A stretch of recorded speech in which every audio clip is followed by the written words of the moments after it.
Muy buenos días, buenas tardes, buenas noches para todos quienes se conectan con Hoja de Ruta Radio en el mundo entero. En esta ocasión, un programa más de Ruta de la Humanidad. Pues tenemos la presencia de un querido compañero que estuvo aquí algunos años en el Ecuador. Eh, Ahora es un abogado, el doctor Luis Trinidad Abarca. En ese tiempo pues era todavía estudiante. Y pues es analista político y uno de los promotores del referéndum por la Asamblea Constituyente del Perú. Hemos venido escuchando, viendo, digamos, en los medios tradicionales, algunas cosas sobre el presidente Castillo, el presidente del Perú, acusaciones de desprestigios, ya todo eso que realmente ya estamos como acostumbrados a que lo hagan los grandes medios sin mayor argumento más que descalificar al presidente legítimo del Perú, elegido por el voto popular, por su origen, ¿no? Este origen de ser rondero, de venir del Perú profundo, digamos. Así que vamos a conversar con el doctor Luis Trinidad Abarca sobre qué es lo que está pasando en el Perú, qué es lo que, digamos, un resumen de lo que ha pasado primero desde ese reconocimiento, digamos, de la ganancia del presidente del Perú, ¿no? Eh, que se demoró, que la dilataron y por último todos esos llamados a un poco a la vacancia presidencial, a querer destituirle. Y para eso nos encontramos pues hoy miércoles 23 de marzo con todos ustedes. Buenos días, creo que buenas tardes por allá, no sé si estamos en el mismo horario, estamos en la misma hora, Seguimos me en buen... dicen. Entonces, buenos días, Luis.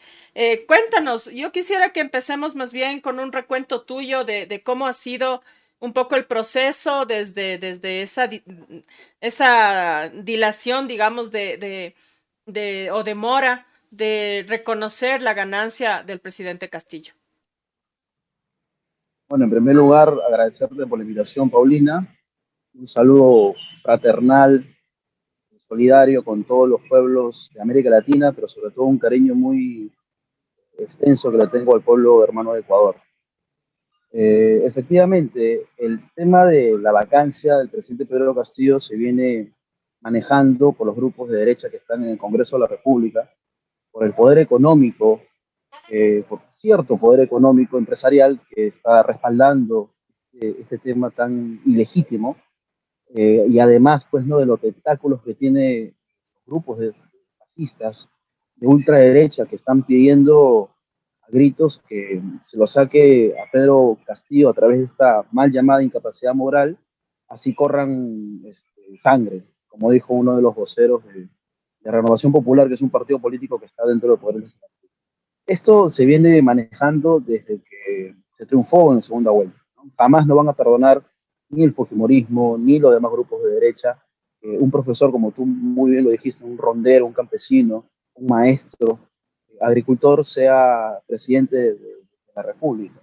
Entonces, el éxito electoral que hemos tenido, pues, como decimos acá, nos la tienen jurada para tratar de sacarlo del cargo. Ellos obviamente se aprovechan, ¿no? Se aprovechan de esta ambigüedad jurídica que tiene nuestra constitución política, que de hecho sea de paso nosotros la queremos cambiar, obviamente respetando los cánones de la legalidad mediante el referéndum, que es la consulta popular que se le hace a la población peruana, más o menos como lo ocurrió en el hermano pueblo de Chile. Esta constitución política, en su artículo 113, habla sobre una de las causales para poder vacar al presidente de la República. Una de ellas es la incapacidad moral permanente. Cuando digo ambigüedad en su concepto de lo que significa la incapacidad moral permanente del presidente de la República, es por el sentido de que la Constitución no lo explica. ¿Qué cosa es la incapacidad moral permanente? Fíjate de que esta causal de vacancia fue ingresada a nuestra legislación constitucional con la Constitución de 1839, aprobada en nuestra República Peruana. Pero cuando ingresa esa concepción de incapacidad moral permanente, no ingresa por el tema básicamente moral, ¿no? Sino ingresa por una ausencia cognitiva, una ausencia de facultades psíquicas que debe tener el presidente de la República, no por cuestiones de delito. A ver, si mañana más tarde le encuentran, eh, no sé, en una reunión familiar al presidente tomando cervezas o libando alcohol, ellos, que son los grupos de derecha que tienen la mayoría en el Congreso de la República, van a decir, ah, ya, esto es suficiente causal para vacarlo por la incapacidad moral permanente, ¿no? Cuando se ha demostrado de que no es así, ¿no? Sin embargo, ellos utilizan esta ambigüedad de manera constante. Hace unas semanas atrás hemos tenido ya una moción de vacancia propuesta por los partidos de derecha del Congreso y no llegó a los votos, porque se necesitan, de los 130 congresistas que tenemos, se necesitan 87 votos para vacar al presidente de su cargo, ¿no? Y asumiría pues la vicepresidenta Dina Boluarte. Entonces, como, mire, esto es lo más impresionante, ¿no? Cuando se cierra la vacancia, cuando no llegan a los votos los grupos de derecha, en ese mismo instante presentan otra moción de vacancia, por cualquier cosa. Entonces provocan este tipo de inestabilidades políticas y jurídicas y sociales que tenemos dentro de nuestro país. Cuando se nombra ministros, existe otro mecanismo constitucional que se llama la interpelación de los ministros. Inmediatamente los grupos de derecha que están dentro del Congreso presentan moción de interpelación. Es decir, se tumban ministros, interpelan a uno al otro y presentan las mociones de vacancia. Acá hay una consecuencia, fíjate, una síntesis de lo que la población ha llegado, y nosotros los analistas, los actores políticos que estamos ya haciendo política en nuestro país ya muchos años atrás, llegamos a una conclusión de que los grupos de derecha no quieren el crecimiento económico para nuestro país, no quieren la masificación de las vacunas que se está avanzando, ¿no? Somos uno de los primeros países de la región en ya vacunar casi el 87% de la población, no está vacunada con la tercera dosis, ¿no? Entonces está avanzando. Ellos no quieren eso, ellos quieren generar inestabilidad, quieren generar boicot político, económico, están ahuyentando. Mira que cuando en campañas nos decían, no, que los seguidores y los votantes del Partido Perú Libre que están apoyando al profesor son comunistas, van a entrar y van a expropiar todo. Pues que me digan, ¿no? Yo quisiera saber dónde está esa prensa y que demuestre si nosotros habremos expropiado 1 metro cuadrado de propiedad privada. 1 metro cuadrado. No se ha cerrado ni un canal de televisión, al contrario, se están aperturando más medios de comunicación. Pero lo que a ellos les molesta, a lo que ellos jamás no van a perdonar, es que un partido humilde, ¿no? Un presidente humilde, los haya derrotado, con todos los millones de soles y dólares que ellos han tenido. De hecho, se de paso, su principal líder, que es Keiko Fujimori, recibió millones y por eso justamente tiene una acusación fiscal, tiene un proceso penal iniciado y el fiscal está que pide 30 años de pena privativa de libertad porque se acreditó, ¿no es cierto?, el delito de lavado de activos. En consecuencia, mi estimada Paulina, nosotros contra viento y marea y contra este flagelo que significa la derecha de nuestro país, estamos avanzando, ¿no? Avanzando en la medida de lo posible. Hace unas semanas atrás, BBC de Londres, fíjense, ¿no? Siendo la BBC de Londres, saca un comunicado diciendo de que Perú, de toda la región latinoamericana, es uno de los países con mayor crecimiento económico que se tiene. Se está avanzando. Se puede avanzar mucho más, pero a raíz de esto, pues no son gente que nos tienen anclados muchas veces y no se puede lograr muchas cosas por la inestabilidad justamente política que ellos provocan, ¿no? O sea, con lo que tú cuentas, uno podría un poco concluir que este boicot, digamos, al presidente Castillo va a ser permanente, digamos, desde la derecha para, si no lo pueden mandar a vacancia o si no lo pueden destituir, tener como un argumento para decir, ahí está, o sea, no pudo, le quedó grande el cargo y para que volver, digamos, en un tiempo a la presidencia, al poder político y dejando así como un tema que es lo que se está haciendo en Latinoamérica, ¿no? Un poco desprestigiar al progresismo, a los gobiernos populares, decir que no saben administrar, que no pueden hacerse cargo del poder político, que siempre que ellos llegan hay inestabilidad. Y todas estas cosas, pues que son los argumentos, digamos, de los grandes medios, ¿no? Recuerda que esta campaña brutal también la hicieron contra Nicolás Maduro, con el tema de que era chofer, ¿no? Chofer de metro y que era, eh, que realmente era impensable que pudiera ser presidente de un país como Venezuela, ¿no? Digamos, y en este boicot permanente que está sufriendo digamos, el presidente Castillo y y su plan, digamos, o su propuesta de gobierno, ¿qué pasa con los movimientos sociales frente a esta intentona de la derecha de de sacarlo del poder. Estamos en las calles, ¿no? Hace poco, por ejemplo, tuvimos una triste sentencia, un triste precedente emitido por el máximo órgano que interpreta la Constitución política, que es el Tribunal Constitucional, en donde dispuso básicamente la revocatoria de nulidad del indulto, ¿no? En otras palabras, apoyó el indulto y por eso el recurso de los días, me imagino, de que el dictador Fujimori va a salir de la cárcel dorada donde Ajá. está presente. Fíjense que a pesar de eso, nosotros, como tú dices, o sea, las calles están, el pueblo está en las calles, ¿no? Eh, la prensa, por ejemplo, hace poco tuvieron la derecha una marcha supuestamente masiva donde no llenaron ni 500 personas la plaza principal de Lima. Ni 500 personas salieron a marchar y con dinero, ¿no es cierto? Porque la derecha, a diferencia de nosotros que somos las organizaciones sociales, ellos tienen el dinero, ¿no? Ellos pagan buses para trasladar a la gente de los conos y a pesar de eso, solamente ponen 500 máximo, ¿no? 500 personas en las calles. Nosotros cuando nos movilizamos contra ellos, movilizamos 20, 30 mil personas y no nos pagan ni un sol, ni un peso, nada. Y nos movilizamos, ¿por qué? Porque tenemos conciencia social, conciencia política y que siempre vamos a estar a favor, obviamente, pues, ¿no? De lo que acarrea un gobierno popular, un gobierno de la clase trabajadora, un gobierno de izquierda, que apuesta por la inversión pública, perdón, apuesta por la inversión privada nacional y extranjera. Porque acá no se ha cerrado nada, acá sí igual, se están generando empleo, todo ello. Pero como te digo, ellos jamás nos van a perdonar. Ellos creen que seguimos en elecciones. Ellos creen que todavía pueden acudir a la OEA a hacer el ridículo, porque lo que han hecho es eso, hacer el ridículo en la OEA para exigirle a Almagro interceda en una política, interceda en nuestra soberanía electoral, nuestra soberanía política. Y pues, ¿cómo lo recibió la OEA? Pues lo votaron, ¿no es cierto? Ellos no tienen por qué intervenir en unas elecciones que, dicho sea de paso, han habido observadores internacionales y han determinado de que las elecciones fueron absolutamente transparentes, democráticas. Jamás nos van a perdonar eso. Nosotros estamos en las calles y vamos a seguir en las calles en coordinación con los gremios campesinos para respaldar al gobierno popular, que seguramente tiene sus errores, que seguramente tiene sus cabizbajos, pero eso es democracia.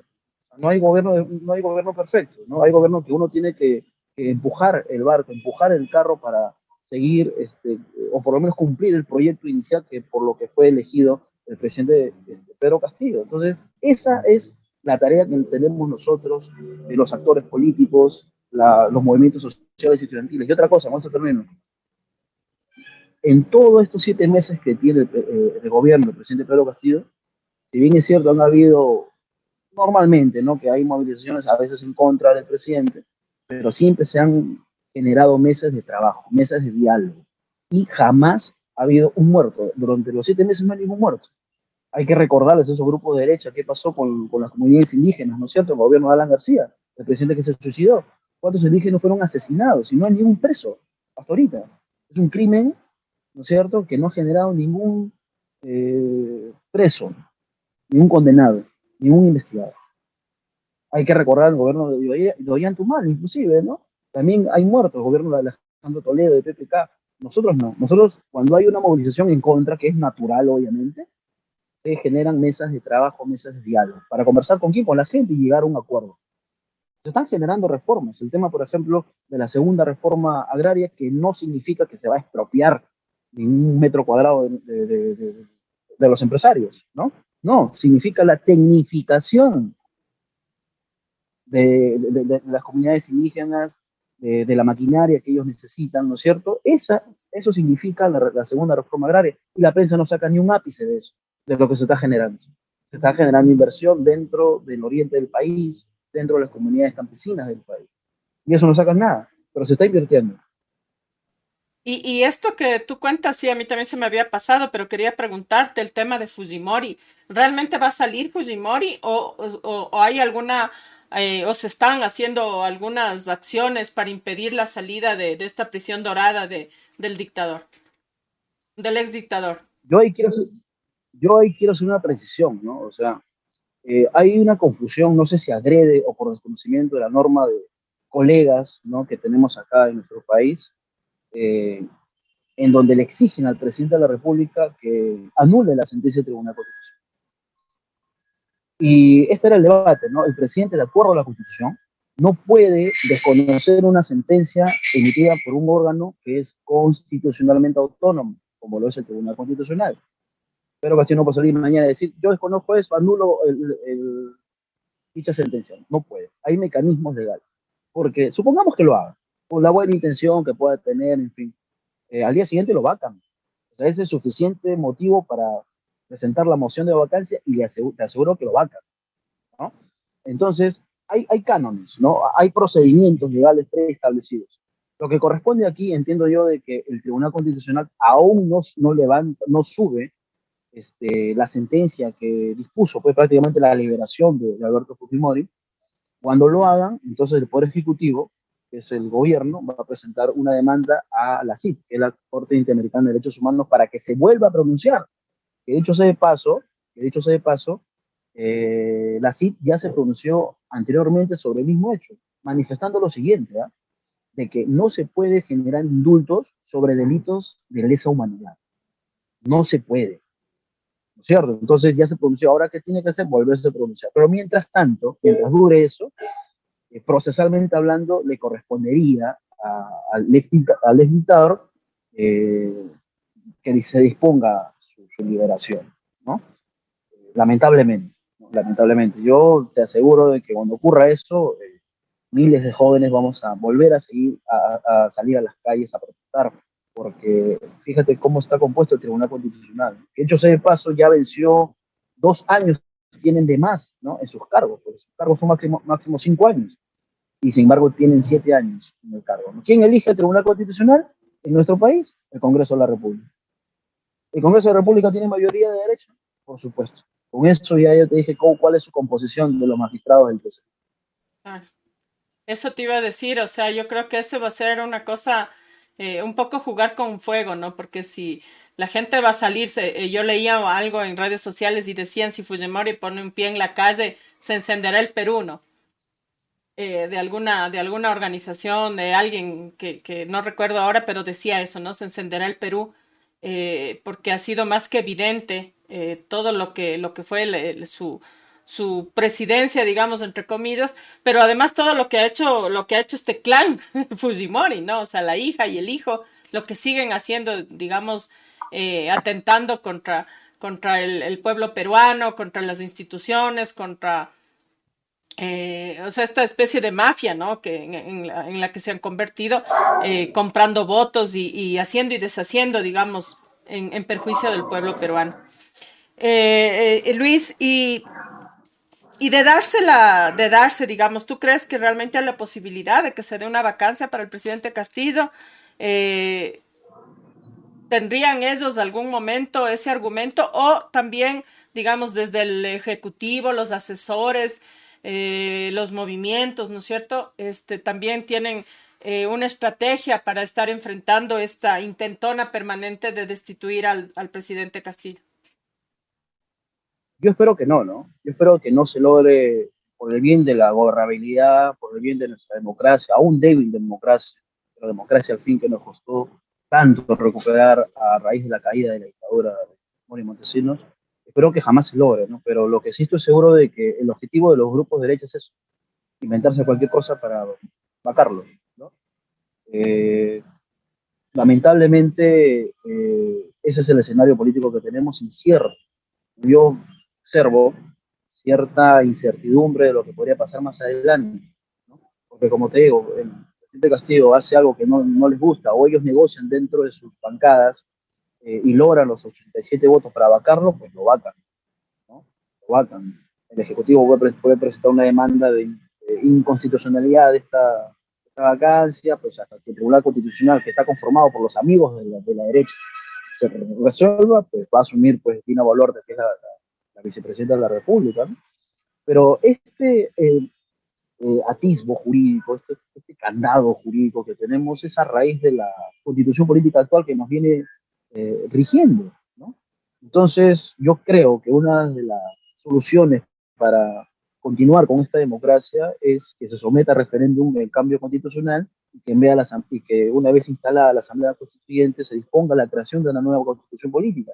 Y ellos no quieren eso.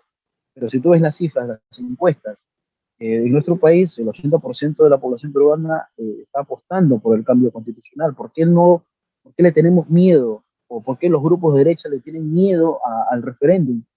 ¿Qué mayor democracia, qué mayor demostración de la democracia es un referéndum, una consulta popular que se le hace a la gente y que ellos decían? Esa democracia que ellos dicen defender, no la respetan. ¿Por qué? Porque mira, ve, yo soy uno de los promotores que ha comprado el kit electoral de la OMP para recolectar 2,5 millones de firmas para llamar a referéndum, para que no pase por el Congreso, porque este mecanismo no pasa por el Congreso, es un mecanismo directo, es democracia directa. Y ellos, con todo el dinero, ¿no es cierto?, que tienen, han comprado también un kit electoral para llamar a referéndum por el no a la constituyente, fíjate, ¿no? O sea, le tienen terror al cambio Ujú. constitucional. ¿Por qué? Porque se les acaba el juego. Una vez un compañero me preguntó, doctor, pero esto, cambiando la constitución, eh, ¿se resuelven los problemas cruciales que tiene nuestra sociedad? No, de inmediatamente, no es como una varita mágica y ya, no, instalaste un modelo de izquierda en nuestro país. No, pero habríamos logrado el derecho a empezar, ¿no? A empezar una nueva época, una nueva era, porque las constituciones políticas, Paulina, representan el espíritu de un momento, de una época. La constitución del 93, que sigue vigente en nuestro país, representa un momento oscuro, un momento en donde el señor Fujimori había cerrado el Congreso de la República, había disuelto de manera ilegal el Congreso, había clausurado el Tribunal de Garantías Constitucionales, hoy Tribunal Constitucional, había secuestrado periodistas, había asesinado dirigentes, muchachos, en fin, ¿no? Entonces, esta constitución representa un momento oscuro para nuestra democracia y representa obviamente un régimen dictatorial sanguinario, corrupto, por donde se lo vea, porque si Fujimori y Montesinos están presos, no están presos por buena gente, están presos por asesinos y por corruptos. Y ellos mismos lo han acreditado. Fujimori en su juicio reconoció que él había cometido actos de corrupción en nuestro país. Por eso está preso, pero también por asesino. Y fíjate, él va a salir y no ha pagado ni un sol por concepto de reparación civil a favor de nuestro país. Ni un sol. No pidió perdón a las víctimas él, a través de su comando paramilitar, asesinaron. No pidió perdón a los deudos. O sea, es un tipo que sinceramente no se ha arrepentido de sus delitos, pero tiene una gracia, ¿no? Una gracia jurídica dispuesta por el Tribunal Constitucional. O sea, es el colmo. Hemos retrocedido 30 años, ¿no? Respecto a derechos humanos. Pero bueno, así que las calles nos van a tener que escuchar y lo están haciendo porque hace poco hemos tenido una marcha en contra de esta sentencia del TC y salió bien, ¿no? Miles de personas hemos estado en las calles.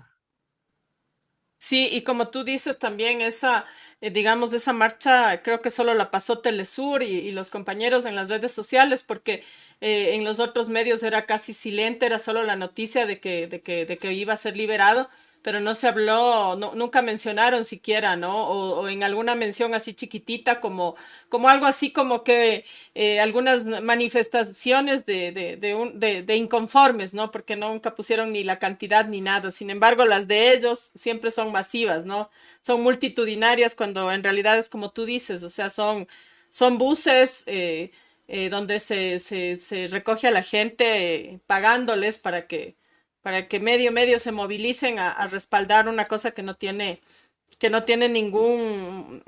digamos, ningún respaldo popular, ¿no? Esa es la verdad, sino más el interés de las propias derechas, de sus intereses particulares. Luis, y en el caso, digamos, de que, digamos, se dé, ¿no es cierto? Destituyen al presidente Castillo. Ustedes como movimientos sociales, ¿qué hacen? Digamos que ya no hay vuelta atrás. Ustedes se van a mantener en las calles, se van a mantener en las calles para exigir nuevas elecciones. Tienen, porque yo digo, ¿no? Hay que tener preparado como un plan B. Nosotros sabemos cómo es la derecha de tramposa. Entonces, ¿tienen un plan B para esto o simplemente esperar a que se acabe el periodo o digamos, en paralelo, se van a concentrar más en el tema de la constituyente que es fundamental, como tú dices, para poder avanzar realmente en el tema de derechos en el Perú. Mahatma Gandhi tenía una frase interesante, ¿no?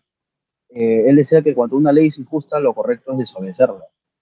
Nosotros tenemos una consigna de que si con argucias oscuras, con argucias ilegales por parte del Congreso logran la vacancia del presidente Pedro Castillo, nuestra consigna es, bueno, pues si se va a Castillo, que se vayan todos, ¿no? Y que se llamen nuevas elecciones generales, porque no puede ser posible de que esto ocurra, ¿no? Bueno, jurídicamente hablando, lo vacan a Castillo, asumiría Dina Boluarte, pero Dina Boluarte ha dicho, si lo vacan al presidente, yo asumo y renuncio y el Congreso, el presidente del Congreso de la República tiene un plazo de 4 meses, de acuerdo a la Constitución Política, para llamar a elecciones. El otro mecanismo es que el presidente de la República, el profesor Pedro Castillo, someta o que haga cuestión de confianza por un tema determinado, y si no le dan la cuestión de confianza, él vuelve a proponer, y si le niegan, de acuerdo a la Constitución, él tiene la facultad de disolver el Congreso de la República de manera legal, así como hizo el expresidente Martín Vizcarra, ¿no? Que disolvió el Congreso, y que jamás tampoco nunca le perdonaron esa acción. Entonces, existen mecanismos, ¿no? Yo creo, estoy seguro de que el presidente está muy bien asesorado y me imagino de que ya tiene, pues, como tú dices, ¿no?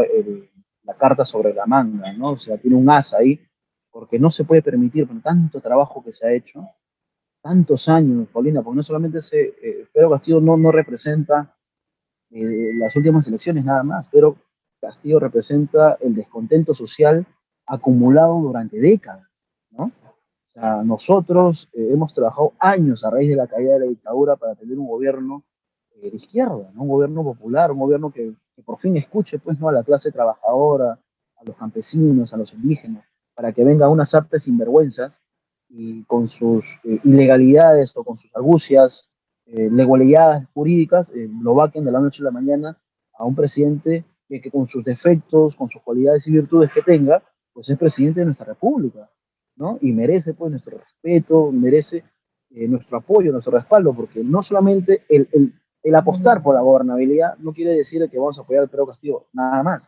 No estamos apostando por el país, para tratar de sacarlo del embrollo que estamos. Mira, ve, nosotros encontramos al gobierno peruano, fíjate, a raíz también de la pandemia, el 80% de la economía que mueve a nuestro país es una economía informal, son gente que vive del día a día, que trabajan todos los días y si no trabajan un día no comen ese día ni él ni sus hijos.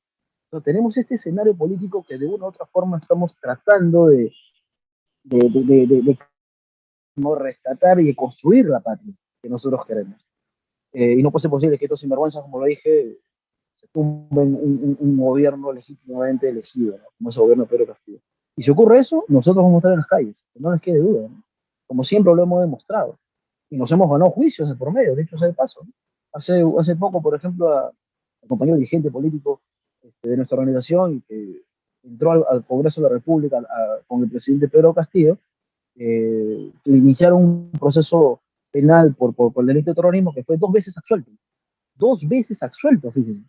Y hace unos 2 meses más o menos ya salió la sentencia absolutoria, porque no se demostró el delito que se le pretendía imputar. Entonces, hay una persecución clara de una parte del Poder Judicial contra los líderes políticos, ¿no? Así que contra eso estamos, ¿no? Batallando día a día, Paulino. Créeme de que no es fácil, es muy difícil. Estos grupos no deberían existir en el sentido de que el pueblo, pues, organizado debería ya no votar por ellos también, porque parte de culpa también tiene el pueblo, porque están eligiendo a los mismos también. Un sector, fíjate, hay tanta tarea por hacer de generar educación política, educación social, educación cultural a un gran sector de nuestro país, porque todavía el fujimorismo tiene, pues, un 20%, ¿no? de seguidores. Mañana sale Alberto Fujimori a decir que es violador de niños y es ratero en esquinas y va a seguir teniendo abyectos, va a seguir teniendo seguidores, ¿no? Y eso tiene que cambiar, por el amor de Dios. Hay mucha tarea por hacer aquí. Sí, no, el otro día tuvimos la oportunidad de entrevistar a Elías Jawa, un dirigente de la Revolución Bolivariana, y él decía, ¿no? Cuando el pueblo vota mal, los que tenemos que cuestionarnos los dirigentes que nuestro trabajo no está siendo efectivo, que no estamos conectando con la gente, porque solo así se explica que vuelvan a votar, a veces por sus verdugos, ¿no? Y creo que ese es un llamado de atención para todos, los que de alguna forma, digamos, estamos tratando de hacer esto, ¿no? Tanto de ir haciendo, yo siempre digo, haciendo formación política mutua, ¿no? Porque yo creo que el pueblo te enseña mucho también. Y para ir cerrando, yo quisiera que nos cuentes cómo va el tema justamente de la Asamblea Constituyente. ¿Se ha avanzado en algo? ¿Están estancados? ¿Están consiguiendo las firmas? ¿Cómo va eso, Luis? Es un trabajo de hormiga, ¿no? Es un trabajo de hormiga. Tú comprenderás de que, a diferencia de la derecha, los movimientos de izquierda, economía no lo tienen, no tienen para movilizar. Pero fíjate que sí se está recolectando las firmas, se están haciendo eventos a nivel nacional para explicarle a la ciudadanía en qué consiste el cambio constitucional, por qué se tiene que cambiar la constitución política. Se habla mucho de derechos humanos, es decir, hay una sintonía muy directa con el pueblo, ¿no? Así que respaldo tenemos. Lo que no tenemos es respaldo mediático, ¿no? O sea, la prensa, pues, jamás va a sacar el tema que nosotros seguimos trabajando por la recolección de las firmas. Al contrario, mira, ve, acá en nuestro país no solamente hay un monopolio político de la derecha, no hay un monopolio empresarial también, sino también hay un monopolio dentro de los poderes fácticos, que es la prensa, ¿no? La prensa de ultraderecha que defiende a capa y espada pues, al fujimorismo. A diferencia de otros países que ya se están generando ciertos, en las redes sociales, por ejemplo, ¿no? Como este programa que me encanta, Hoja de Ruta, que siempre lo sigo, en donde se hablan estos temas. No tenemos el respaldo de la prensa, jamás la vamos a tener, pero a pesar de ello seguimos avanzando. Yo, lo que una vez conversando con un actor dentro del gobierno peruano, discutíamos, ¿no? Debatíamos respecto de que la prensa sigue teniendo el monopolio de la información. Entonces, ¿qué está haciendo el gobierno o qué están haciendo los gobiernos de América Latina para tratar de romper ese monopolio, crear nueva prensa popular, apoyar a los compañeros que tienen medios alternativos en las redes sociales, que tienen canal de YouTube? Entonces, necesitamos romper ese monopolio. Los gobiernos de izquierda de América Latina tendrían que romper ese monopolio fáctico, ¿no? Y darle una alternativa de consumo a la población, porque la población prende la tele y lo único que ve son programas basura, ¿no? Lo único que ve es la prensa que tiene una información a medias, ¿no? Lo que pasa, por ejemplo, en Rusia y Ucrania, ¿no es cierto? Entonces, la prensa tergiversa realmente, pero cuando hay, por ejemplo, un bombardeo de Israel contra Palestina, la prensa calla, no dice nada. Cuando la OTAN provocó más de 6 millones de personas asesinadas en todas sus invasiones que hizo a Yemen, a Yugoslavia, a Afganistán, ¿no es cierto? La prensa no dice nada, con excepción, por ejemplo, de Telesur, ¿no? Pero Telesur no es público, pues, ¿no? Entonces necesitamos romper ese monopolio y nos falta mucho. ¿Por qué? Porque eh, no se están generando, ahí la crítica, ¿no? De manera muy fraterna, ¿no? No se está generando esta nueva alternativa mediática. Y lo necesitamos con urgencia, porque la prensa cumple una función muy importante dentro de un país, ¿no? Así que en eso estamos, Paulina. Se está trabajando por la constituyente, se está recolectando las firmas, pero es un trabajo de hormiga, es un trabajo de hormiga, lamentablemente, ¿no? Claro. Siempre lo que es para liberar a los pueblos son trabajos de hormiga. Son, son campañas largas, son campañas de resistencia y no de velocidad, ¿no? No son, porque justamente por lo que tú dices, tenemos todo el dinero del mundo en contra. Entonces, tienes los medios, tienes, eh, eh, o sea, digamos, los recursos escasean porque además con quién trabajas es con los pobres, ¿no? Con los que, como tú dices, trabajan para el día a día o a duras penas llegan a fin de mes y entonces es difícil, pero justo por ahí también es el reto, ¿no? Para que vayan entendiendo por qué realmente pues Por supuesto. hay que cambiar las leyes y generar constituciones más democráticas, más participativas y sobre todo leyes que vayan en función de mejorar la calidad de vida de nuestros pueblos. Te agradezco mucho por el tiempo, Luis. Esperamos, auguramos desde aquí, con todo cariño, realmente que ese trabajito de hormiga vaya creciendo y pueda darse esta constituyente tan necesaria en el Perú. Y también, pues, que sigan en la calle sosteniendo a su gobierno, pero al mismo tiempo también trabajando, no olvidando nunca el territorio, porque eso es lo que sostiene a los gobiernos populares, ¿no? Los pueblos. Te agradezco mucho de verdad por tu tiempo y pues seguiremos en contacto para que nos sigan contando cómo va el tema de la constituyente y también los avances del gobierno del presidente Pedro Castillo. Encantado, Paulina, un gusto estar aquí en tu programa siempre, somos hermanos, y un saludo muy fraterno al pueblo de Guayasamín, de Ecuador. Muchas gracias. Muchas gracias. Muchas gracias a quienes nos han acompañado en este programa más de Ruta de la Humanidad, que hemos hablado sobre la hermana República del Perú, y pues seguimos el próximo miércoles con más de nuestros pueblos hermanos. Un abrazo, muy buenas tardes. Desde las tierras fértiles del Ecuador, seleccionamos los mejores productos para llevarlos a la mesa de las familias ecuatorianas. Tulpa, sopas y pulpas concentradas congeladas, es un producto 100% natural, elaborado con los más altos estándares de calidad, lo que nos asegura llevar a su paladar un producto que no pierde la esencia natural y pura de los ingredientes. No contienen preservantes, colorantes ni saborizantes artificiales, brindando un sabor tradicional. Y me enorgullece presentar desde Ecuador hacia el mundo un producto 100% natural, del huerto a su mesa.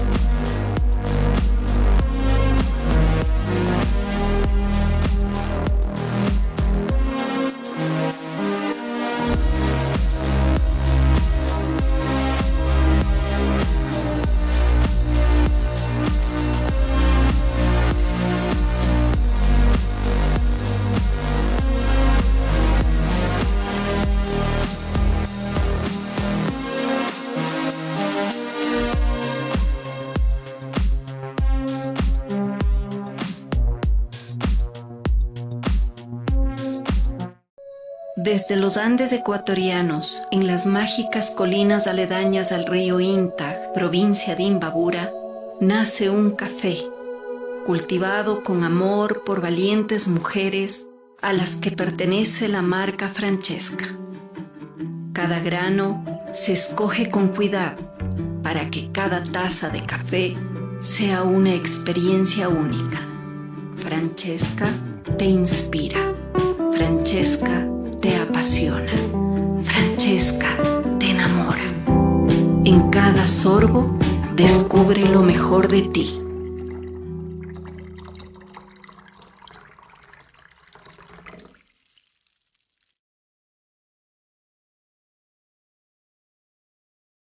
¿Buscas una plataforma para estar informado? ¿Ya te cansaste de los mismos de siempre, de las noticias sesgadas, de los medios tradicionales, de aquellos que mienten? Pues espera, te presento a Hoja de Ruta. Somos una propuesta de comunicación diferente, más comunitaria, más veraz. ¿Quieres conocernos? Quédate aquí. Te prometemos información de calidad, contenido disruptivo, alianzas internacionales, comunicación comunitaria, investigación profunda y lo más importante, tú serás parte de nuestra comunidad. Somos Hoja de Ruta Comunicación.